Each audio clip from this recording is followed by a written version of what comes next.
નમસ્કાર મિત્રો, હું પહોંચ્યો છું બનાસકાંઠા ન્યૂઝ નેટવર્ક હાલ પહોંચ્યું છે ભાવના ડેડાવા ગામે અને આપ દ્રશ્ય જોઈ રહ્યા છો. અહીંયા આખું ગામ પાણીમાં છે. ગ્રાઉન્ડ ઝીરો ઉપર પહોંચ્યો છું. આ દ્રશ્ય તમે જોઈ રહ્યા છો. જ્યારથી બિપરજોય વાવાઝોડાની અસર પૂર્ણ થઈ છે ત્યારબાદ ના આ દ્રશ્યો છે. અને આજે બિપરજોયને 3 દિવસ થયા છે, પરંતુ આ ગામમાં આજે પણ પાણી યથાવત છે. ગામની તમામ શેરીઓ અહીંયા જોઈ શકાય છે કે હું અત્યારે આટલા ઘૂંટણસમા પાણીમાં ઊભો છું અને આ ગામનો મુખ્ય માર્ગ છે. આવી પરિસ્થિતિ અત્યારે પણ છે. બિપરજોયને ગયા ને 3 દિવસ થયા, પરંતુ પરિસ્થિતિ એની એ જ છે.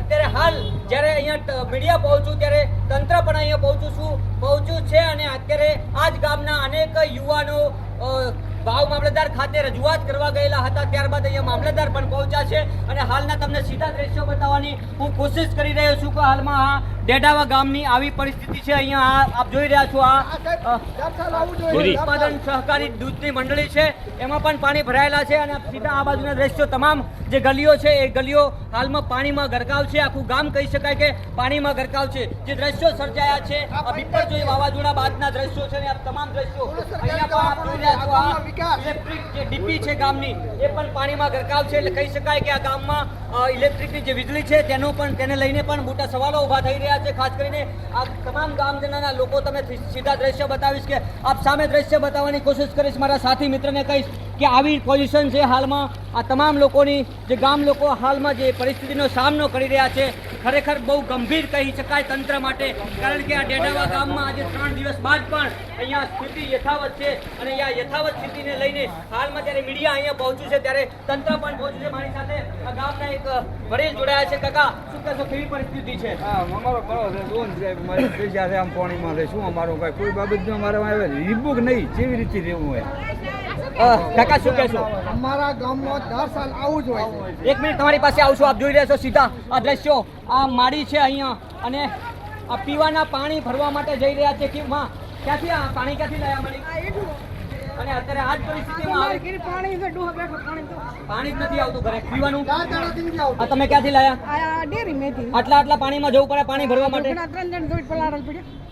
આ વિસ્તારના તમે દ્રશ્યો જુઓ. અહીંયા તમે આ દ્રશ્યો જુઓ. તમામ ગામની કોઈ પણ ગલી છે એ તમામ ગલીઓ હાલમાં પાણીમાં ગરકાવ થઈ છે. નાના ભૂલકાઓ હોય, જો કરિયાણાની દુકાનમાં જવું હોય તો પણ આ દ્રશ્યો આપ જોઈ રહ્યા છો. અહીંયા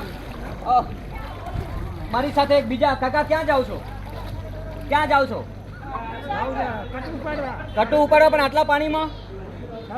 આટલા પાણીમાં તમને બીક નહીં લાગે? કેટલા દિવસથી આવી પરિસ્થિતિ છે? 15 દિવસ.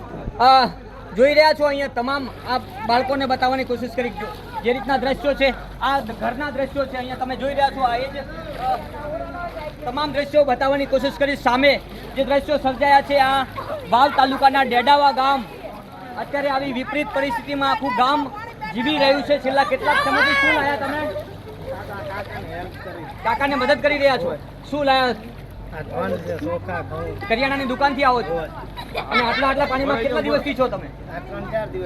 સતત 3-4 દિવસથી ગામ આખું આવી જ પરિસ્થિતિમાં જીવી રહ્યું છે. ફરી વાર ભાઈ સાથે વાત કરી. શું કહેતા તમે? અમે અમારે આનો પ્રોબ્લેમ હોય છે દર વર્ષે આનો આવે છે. કોઈ આગળથી આવતો નથી. આવે કેવી રીતે મહેમાન આવે? ચોમાસું તો હજુ આવ્યું નથી. આ તો શરૂઆત. ચોમાસાની હજી શરૂઆત ચાલુ. નંબરિયા છે સીધે તો બાકી છે. પણ દર્શક આ જ પરિસ્થિતિ હોય છે. ચોમાસાની નાળો ખોલે તો જ પાણીનો નિકાલ થાય. ચાલુ માટે કે બાકી થવાનું નથી.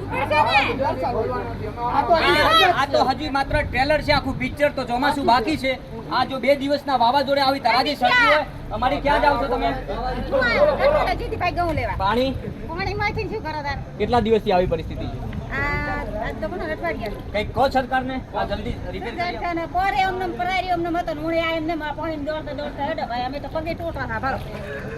જોઈ રહ્યા છો અહીંયા વિકલાંગ માડી છે, પરંતુ દુર્દશા એ છે. આપ સીધા દ્રશ્યો બતાવવાની કોશિશ કરીશ કે આવા દ્રશ્યો સર્જાયા છે. દર્દનાક દ્રશ્યો કહી શકાય કે આવી પરિસ્થિતિમાં ખરેખર આ દર્દનાક દ્રશ્યો કહી શકાય કે આવા વડીલોને પણ આવી પરિસ્થિતિનો સામનો કરવો પડી શકે છે. આ વાવ તાલુકાનું ડેડાવા ગામ છે અને અહીંયા હાલ જ મીડિયા પહોંચ્યું છે. તંત્ર પણ અત્યારે પહોંચ્યું છે.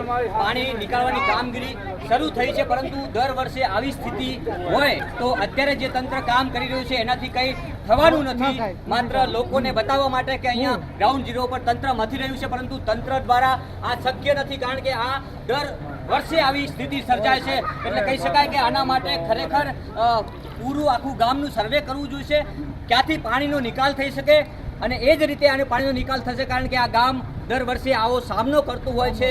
બનાસતક ન્યૂઝ નેટવર્ક સતત વાવાઝોડાની અપડેટ આપી રહ્યું છે, પરંતુ વાવાઝોડું 3 દિવસ બાદ પણ આવી પરિસ્થિતિ હોય તો ખરેખર શરમજનક બાબત કહી શકાય કે આખું ગામ હાલમાં પાણીમાં છે. આખા ગામની અવદશા છે. આ દ્રશ્યો સીધા બતાવવાની કોશિશ કરીશ. આ ગામનો મુખ્ય માર્ગ છે. અહીંયા દૂધ ઉત્પાદન ડેરી પણ આવેલી છે, દૂધ મંડળી આવેલી છે. અહીંયા આપ જોઈ રહ્યા છો સીધા દ્રશ્યો. અહીંયા પંચાયત આવેલી છે, ગામની સરકારી દવાખાનું અહીંયા ગામનું સરકારી દવાખાનું આવેલું છે. અહીંયા જે આટો દળવાની અહીંયા ઘંટી છે એ પણ આવેલી છે. એટલે કહી શકાય કે આખું ગામ હેરાન થઈ રહ્યું છે, પરેશાન થઈ રહ્યું છે. અને રહી વાત સ્કૂલના બાળકોની, તો હાલમાં સ્કૂલના જે બાળકો છે એ તમામ બાળકો બીજી જગ્યાએ બેસીને ભણવા માટે મજબૂર બન્યા છે. સૌ ભણે, સૌ આગળ વધે, પરંતુ આવી અવદશામાં આગળ સરકાર કઈ રીતે વધવું અમારે?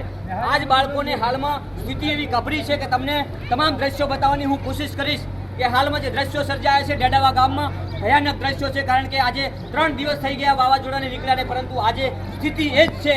જ્યારે વાવાઝોડા પહેલાની સ્થિતિની વાત કરવામાં આવે તો તંત્ર એલર્ટ હતું, એનડીઆરએફની ટીમો એલર્ટ હતી, એસડીઆરએફની ટીમો એલર્ટ હતી, સમગ્ર વહીવટી વિભાગ એલર્ટ હતું, પરંતુ આજે એ લોકો ક્યાં છે એ સૌથી મોટો સવાલ છે. અહીંયા બાળકોને ભણવા માટેની જગ્યા નથી, આખી સ્કૂલ પાણીથી ભરાયેલી છે. તમામ દ્રશ્યો તમને બતાવવાની કોશિશ કરીશ ગ્રાઉન્ડ ઝીરો ઉપર. અને હાલમાં હું પહોંચ્યો છું ગ્રાઉન્ડ લેવલ ઉપર. ખાસ કરીને તમામ જે દ્રશ્યો બતાવવાની મેં તમને કોશિશ કરી છે. હાલમાં ગામના જે તમામ જે મુખ્ય જે રસ્તાઓ છે એ પણ પાણીમાં ગરકાવ છે.